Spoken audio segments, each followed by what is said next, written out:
child is born after her parents have had 5 miscarriages before she came along. She was called the miracle baby. As the miracle child grew up, she became a kind, sweet, pretty, and a smart person. The miracle baby had dreams and aspirations just like any other teenager. But all those dreams were soon going to turn into a horrific nightmare. She was about to become a victim to a dreadful killing, where she was killed multiple times in the heart. Exactly 39 years after her death, police took a man into custody after matching his DNA to blood found at the crime scene. It was an arrest that reopened the 40-year-old cold case, which was now finally solved. 18-year-old high school student Michelle Martenko belonged from her hometown of Cedar Rapids, Iowa. Founded in 1858 and coeducational from its start, Iowa State became the nation's first designated land-grant institution. When the Iowa legislature accepted the provisions of the 1862 Morrill Act on September 11, 1862, making Iowa the first state in the nation to do so. Iowa State is known worldwide for its student-centered culture, and Michelle was a student who was an integral part of this culture. Michelle loved to dress up and style her blonde hair like Farrah Fawcett. Her family remembered her as being kind, sweet, funny, pretty, and smart. She sang in the school choir and wanted to study interior design at university.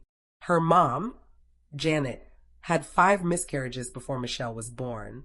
Michelle was born when Janet was 44, and she was known as the miracle baby. Diagnosed with scoliosis when she was just 12, Michelle had to wear a brace for 2 years to straighten her spine. Once the brace came off, she started getting a lot of attention from boys. One of those boys was Andy Seidel. Michelle and Andy dated for 2 years before they broke up. It was Michelle who wanted to end the relationship. She later dated another boy.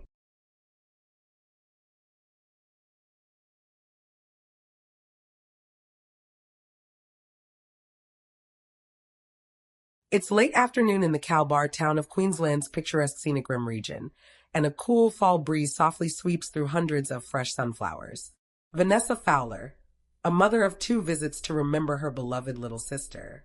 Vanessa says it was her favorite flower. She was a great lady in every aspect. She was strong, resilient, and passionate. The tragic murder of Allison Baden-Clay, her baby sister. What happened to her?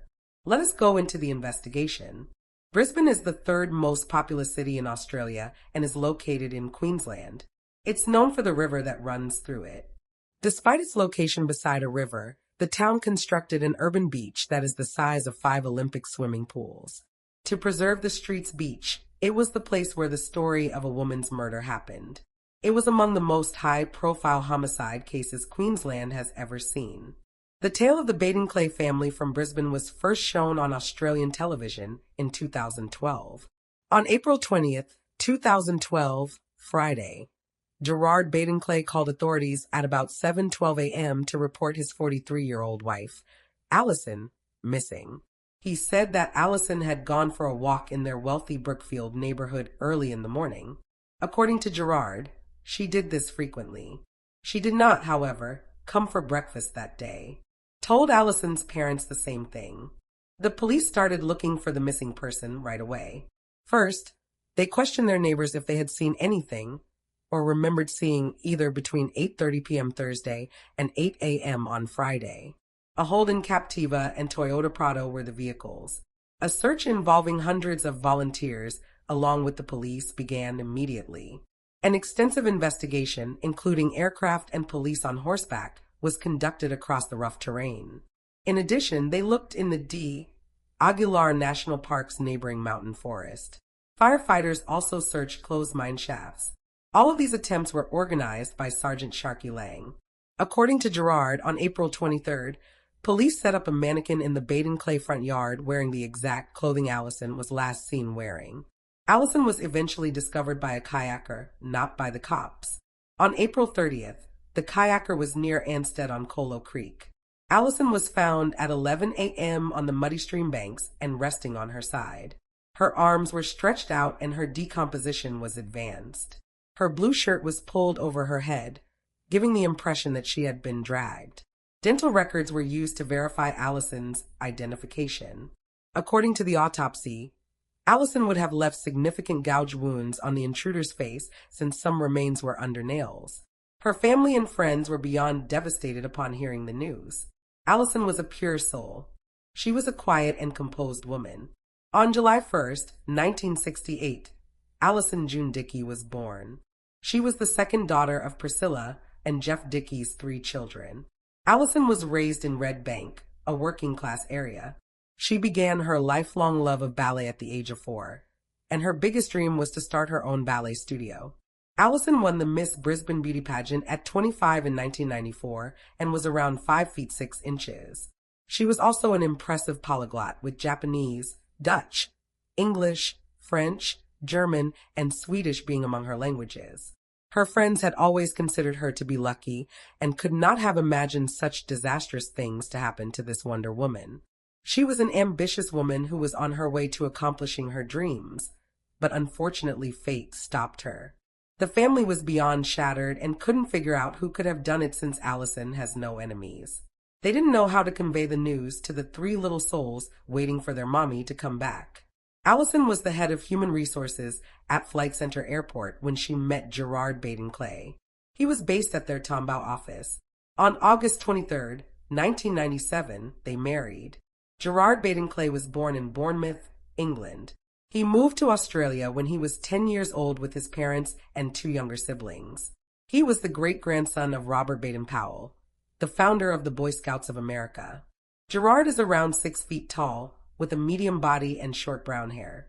The couple moved back to England after their marriage, but returned to Australia in 1999.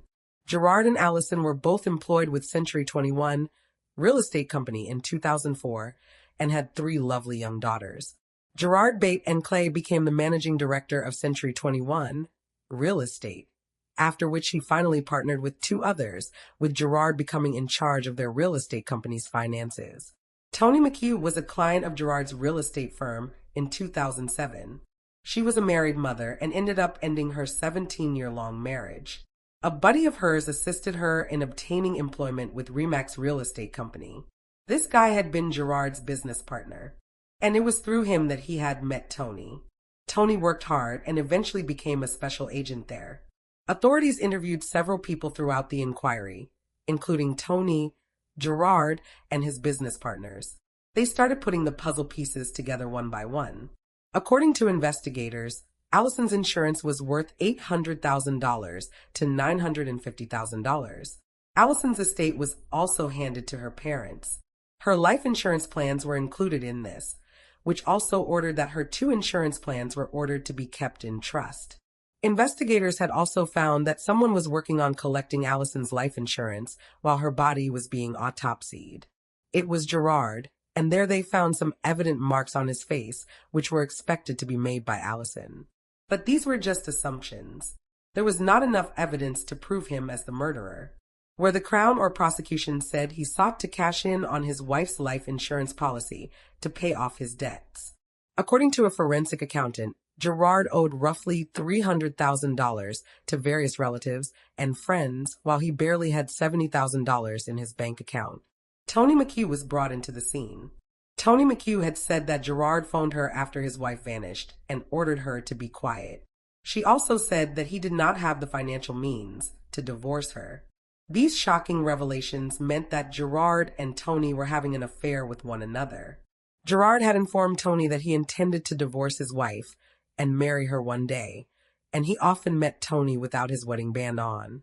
He confessed to Toni that he loved her and intended to divorce his wife for her, but he also stated multiple times that he couldn't leave Allison because she was depressed. Gerard had also set up a phony email account to contact Toni without Allison being aware during this time. According to Gerard, was monitoring his phone conversations and text messages and had even imposed a curfew on him. If Allison knew about the affair, she definitely would have been surprised because the pair was in the middle of marriage counseling and had no intention of splitting. 3 days before her abduction, the couple had attended a marriage therapy session. Gerard Baden-Clay liked to present himself as a devout middle-class spouse and parent. He was concerned about his social position and how others perceived him. The truth, however, was completely different. Of course, Gerard had rekindled his romance with Toni McHugh. Gerard didn't appear to be working on his marriage, and he frequently publicly humiliated Allison. Gerard and Tony would be openly romantic toward one another at several work events they went together. He was also in debt to several friends and business acquaintances. Gerard admitted to his business partners that they were having financial problems at that point, which had surprised them because they had been having a great year and were unsure about where all of their money had gone. The business needed financial assistance, and all three partners agreed that any money leaving the company had to be signed. Gerard was no longer allowed to be the only one in charge of the capital. With Gerard Bade and Clay directly facing his partners, this barely lasted a few weeks. He didn't want to have to ask for their autographs constantly, and he repeatedly expressed his dissatisfaction with their lack of faith in him. Besides these incidences, Allison's diaries were introduced as evidence when the trial began on June 10, 2014. According to the journals, jurors heard Allison's views on her marriage and hardships, and how she tried to make her marriage work despite Gerard's treachery. Allison found out about the affair 3.5 years later.